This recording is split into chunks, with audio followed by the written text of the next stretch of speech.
Je m'appelle Kevin Donna, je suis martiniquais, j'ai 29 ans et ça fait 2 ans et demi que je suis guide à Paris. Et ça a vraiment été une révélation pour moi parce que j'aime rencontrer les gens, j'aime parler d'histoire, j'aime parler de plein de choses différentes, j'aime bien parler.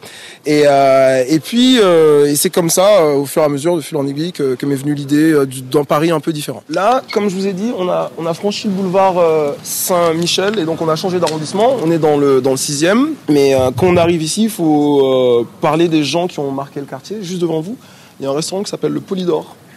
C'est un restaurant de cuisine française et le Polydor a une particularité, c'est que à l'époque, donc pendant les années 50, c'était le collège de pataphysique. C'est ça, c'est le Sénat.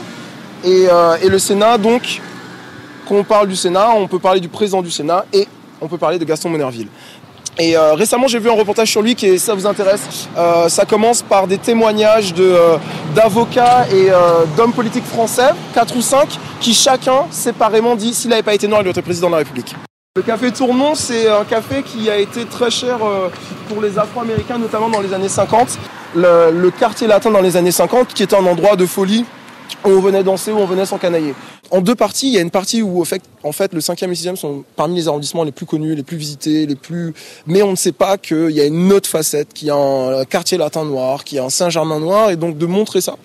Et puis ensuite, de finir à la Goutte d'Or, je trouve que symboliquement c'est intéressant parce que se contenter de ne parler que des clubs de jazz des années 50, ben c'est un peu désincarné. Et donc il y a l'option de faire la visite en 3 heures et de finir ici et de voir un peu une autre facette d'un Paris un peu moins connu. Juste là, il y a le marché, il y a la rue de Jean avec le fameux marché et c'est là où risque d'y avoir un peu de bousculade, mais rien de bien méchant. Et c'est un quartier intéressant parce que donc c'est là qu'aujourd'hui se passe vraiment le Paris Nord. C'était la question aussi, un peu la question de tout à l'heure, même si c'est pas forcément la vie intello, mais c'est quand même une vie culturelle active. Tu fais bref, tu fais